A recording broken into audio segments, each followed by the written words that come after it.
रोज रोज 30-30 पोळी भाजी खाऊन कंटाळा आला असेल तर आजची रेसिपी खास तुमच्यासाठी आहे. नमस्कार मंडळी, फूड बाय संगीता रेसिपीमध्ये तुमच्या सर्वांचं खूप खूप मनापासून स्वागत आहे. आज आपण अगदी झटपट अर्ध्या तासात सोयाबीन बिर्याणी कशी बनवायची ते पाहणार आहोत. बनवायला खूप सोपी आहे आणि अगदी झटपट तयार होते. तुम्हाला जर असं वाटत असेल की बिर्याणी फक्त चिकन बरोबरच चांगली लागते, तर तुम्ही ही सोया चंक्स बिर्याणी एकदा बनवलीच पाहिजे. कुठल्याही बिर्याणीला मागे टाकेल इतकी ही बिर्याणी चवीला भारी लागते. 3 स्टेपमध्ये ही सोया चंक्स बिर्याणी तयार होते, पण तरीही बनवायला अगदी अर्धाच तास लागतो. पण खायला म्हणाल तर अप्रतिम लागते. बरीच लोकं नॉनव्हेज खात नाही, त्यांच्यासाठी ही सोया चंक्स व्हेज बिर्याणी अगदी बेस्ट ऑप्शन आहे. चला तर super tasty soya chunks veg biryani कशी बनवायची ते पाहूया. इथे आपण अर्धा किलो बासमती तांदूळ घेतलेत. तांदूळ 2 ते 3 पाण्याने स्वच्छ धुवून घ्यायचे. आजची ही सोयाबीन बिर्याणी आपल्याला अर्धा किलो तांदळाच्या प्रमाणात बनवायची आहे. 10 ते 15 मिनिटे हे तांदूळ भिजवून घ्यायचे. बिर्याणी बनवण्याची पहिली स्टेप म्हणजे तांदूळ भिजवून 70 ते 80% भात शिजवून घ्यायचा. दुसरी स्टेप म्हणजे सोया चंक्स भिजवून नंतर ते मॅरिनेट करून घ्यायचे. आणि तिसऱ्या स्टेपमध्ये बिर्याणी तयार करून घ्यायची. तांदूळ भिजत घातले आहे. आता आपल्याला इथे सोया चंक्स भिजत घालायचे आहे. सोया चंक्स भिजत घालण्यासाठी इथे मी गरम पाणी घेतले, त्यामध्ये थोडे मीठ घातले. अर्धा किलो तांदळासाठी इथे आपण 1.5 वाटी सोया चंक्स घेतले आहे. याला सोयाबीन वडी असेही म्हणतात. सोया चंक्स भिजत घालताना गरम पाणी घातले की अगदी 7 ते 8 मिनिटातच छान भिजतात. 5 मिनिटानंतर सोया चंक्स पाण्यातून काढायचे आणि हाताने पिळून त्यातील सर्व पाणी काढून घ्यायचे. तर आता आपल्याला हे सोया चंक्स मॅरिनेट करून घ्यायचे आहे. यासाठी इथे आपण एका भांड्यामध्ये पिळून घेतलेले सोया चंक्स घेतले. त्याचबरोबर यामध्ये अर्धी वाटी दही आणि 2 चमचे लसूण अद्रकची पेस्ट घातली. पाव चमचा हिंग, अर्धा चमचा हळद पावडर, त्याचबरोबर 1 चमचा लाल मिरची पावडर यामध्ये घातली. त्याचबरोबर 1 चमचा गरम मसाला यामध्ये घालायचा. 1 चमचा धना पावडर, बारीक चिरलेला पुदिना, त्याचबरोबर बारीक चिरलेली कोथिंबीर यामध्ये घालायची. चवीनुसार मीठ घालून हे सर्व साहित्य हाताने छान एकजीव करून घ्यायचे.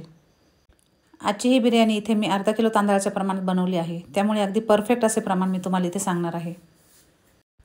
हाताने अशा पद्धतीने हे सर्व जिन्नस एकत्र केल्यानंतर 5 मिनिटे हे सर्व साहित्य आपल्याला मॅरिनेट करून घ्यायचे आहे. तर आता सोया चंक्स मॅरिनेट होत आहे तोपर्यंत तांदूळ शिजवून घ्यायचा. यासाठी इथे आपण गॅसवर एक मोठे पातेले गरम करायला ठेवले. त्यामध्ये थोडे तेल घातले. यामध्ये आपल्याला काही खडे मसाले घालायचे आहे. लवंग, मिरे, दालचिनी, तमालपत्र, जावित्री आणि चक्रीफूल असे काही खडे मसाले यामध्ये घातले आहे. त्याचबरोबर 2 हिरवी इलायची यामध्ये घातली आहे.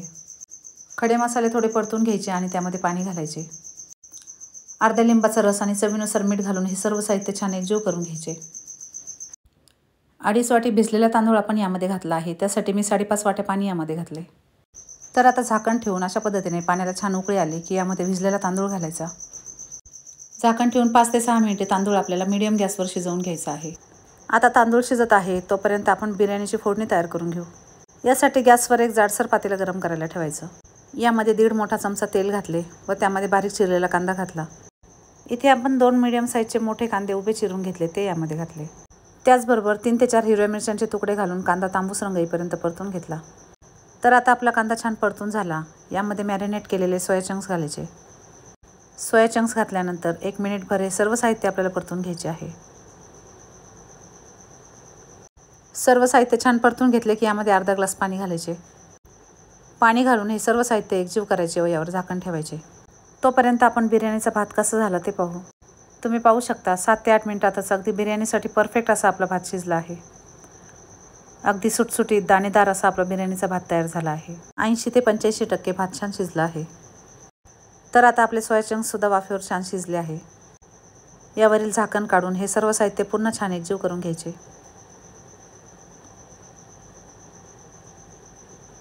यामध्ये आपण मॅरिनेट करताना सर्व साहित्य घातले होते, त्यामुळे जास्तीचे मसाले घालण्याची आवश्यकता नाही.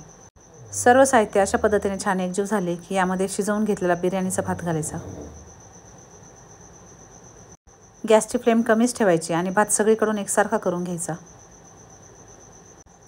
अशा पद्धतीने भात सगळीकडून एकसारखा करून घेतल्यानंतर यामध्ये आपल्याला फूड कलर घालायचा आहे. पाण्यामध्ये फूड कलर घालून अशा पद्धतीने भातावर घालायचा आहे. फूड कलर अगदी ऑप्शनल आहे, तुम्हाला आवडत असेल तरच यामध्ये घाला. पण जेव्हा तुमच्याकडे काही कार्यक्रम असेल किंवा पाहुणे येतात त्यावेळेला अवश्य यामध्ये फूड कलर घाला, त्यामुळे ताटाला खूप छान शोभा येते. बिर्याणी छान रंगीबेरंगी दिसते आणि खायला खूप मजा येते. फूड कलर घातल्यानंतर यामध्ये बारीक चिरलेली कोथिंबीर घालायची. त्याचबरोबर तुमच्याकडे जर तळून घेतलेला कांदा म्हणजेच बिरिस्ता असेल तर तोही यामध्ये घालायचा. अगदी 5 ते 6 मिनिटे झाकण ठेवून बिर्याणी छान वाफेवर शिजवून घ्यायची. बिर्याणी शिजवून घेत असताना गॅसची फ्लेम कमीच ठेवायची. अशा पद्धतीने स्टेप बाय स्टेप अगदी अर्ध्या तासात आपण अगदी परफेक्ट अशी व्हेज बिर्याणी तयार केली आहे. अगदी सुटसुटीत आणि दाणेदार आणि खायलाही खूपच मऊसर लागते. अजिबात तोटरा बसत नाही. तर मंडळी, तुम्ही पाहू शकता अगदी कमी साहित्यात अगदी कमी वेळात झटपट अशी आपली सोया चंक्स व्हेज बिर्याणी तयार झाली आहे. तुमच्याकडे जर काही कार्यक्रम असेल तर तेव्हाही ही बिर्याणी तुम्ही बनवू शकता. सोया चंक्स आणि बिर्याणीचा तांदूळ जर घरात असेल तर अगदी अर्ध्याच तासात झटपट आपण ही बिर्याणी तयार करू शकतो. कधीतरी आपल्याकडे अचानक पाहुणे येतात तेव्हासुद्धा झटपट अशी आपण व्हेज बिर्याणी तयार करू शकतो. खूपच स्वादिष्ट आणि मजेदार अशी सोया चंक्स व्हेज बिर्याणी खायला मिळाल्यानंतर पाहुणे तुमच्यावर नक्कीच खुश होतील. जेव्हा तुम्हाला रोज रोज तीच भाजी पोळी खाऊन कंटाळा आला असेल किंवा काहीतरी वेगळे खाण्याची इच्छा होत असेल तेव्हा ही व्हेज बिर्याणी तुम्ही एकदा नक्की बनवा. बनवायला तर सोपी आहेच, पण चव अप्रतिम लागते.